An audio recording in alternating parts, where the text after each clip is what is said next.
Hello friends, नमस्कार। जय Jagannath. GK Utkal quiz YouTube channel को आपण मानक पुणी थरे स्वागत। आसंतु आज भिडियो जानिबा केतोटी रोषेई करिबार बिल्कुल सहज एवं सरल उपाय। आजिर प्रथम टिप्स, नड़िया चटणी तैयारी करिबा समय रे सेथिरे आपण दही बदल रे तेंतुड़ी रस मिसांतु। एपरि कले नड़िया चटणी अधिक समय पर्यंत फ्रेश रही थाए एवं शीघ्र खराब मध्य होई न थाए। 2.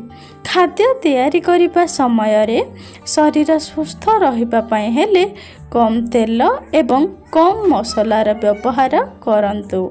3. गोटे कप नड़िया पानी रे 2टी ब्रेड एवं गोटे चामच चीनी मिसाई ग्राइंडिंग करी इडली घोल रे दियंतु। एहा द्वारा इडली नरम एवं स्वादिष्ट होई थाए। नेक्स्ट, रुटी रखुथिबा बासन रे किछि अदार टुकुड़ा रखंतु। एहा द्वारा रुटी नरम होई थाए।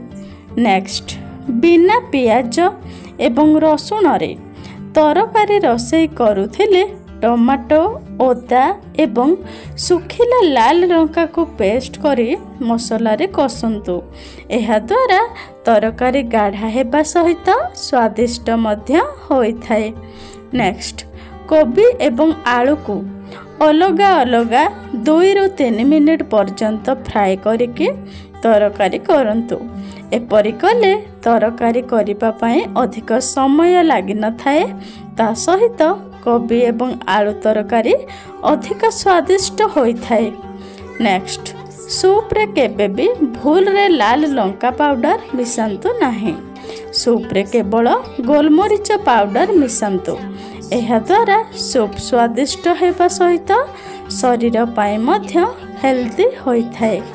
नेक्स्ट, सालाड पाई आपण जहाँ भी काटुछंती तो प्रथमे ताकू लूण पानी रे भलो भाबरे धोईकी काटंतु।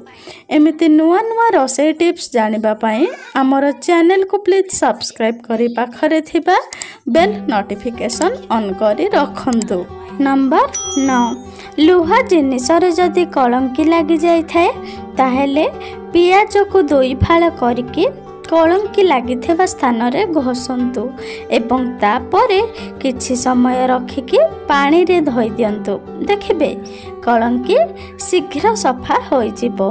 नेक्स्ट, खेचुड़ी तैयारी करिबा समय रे अरुआ चाउल को भल भाबरे धोईकी घियो रे भाजिकी पानी देई फुटांतु एवं फुटिबा समय रे 2 ରୁ 3 बुंदा लेंबू रस मिसांतु। एहा द्वारा खेचुड़ी पूरा गोटा गोटा होई थाए। नेक्स्ट, आलू पड़िबा पूर्वरु आलू रे किछि तेल लगाई पड़ंतु। एहा द्वारा आलू शीघ्र पड़ी थाए एवं बहुत सहज रे चपा मध्य छाड़ी थाए। नेक्स्ट, बजाररू किणा जाइथिबा पनीपरिबा अधिक दिन रहीगले ताहा सुखी जाए। जदि घरे फ्रिज नाही ताहले पनीपरिबा को फ्रेश रखिबा पई हेले ठंडा पानी रे किछि लेंबू रस मिसाई पनीपरिबा गुडी को किछि समय रखंतु। एपरि कले पनीपरिबा पुणी फ्रेश रही थाए। नेक्स्ट, पकोड़ी तैयारी करिबा समय रे बेसन रे किछि हेंगु एवं पान मधुरी मिसाइबा द्वारा पकोड़ी अधिक स्वादिष्ट होई थाए। नेक्स्ट, पियाज काटिबा समय रे चुइंगम चबाइबा द्वारा आखिरु लुह बाहरी न थाए। नंबर 15, कौनसी भी आचार करिबा पूर्वरु आचार रे लूण मिसाई किछि समय खरा रे रखिकी सुखांतु। तापरे आचार प्रस्तुत करंतु। एपरि कले आचार शीघ्र खराब होई न थाए। नेक्स्ट, गर्भवती महिला माने अधिकरु अधिक अमृतभंडा खांतु नाही।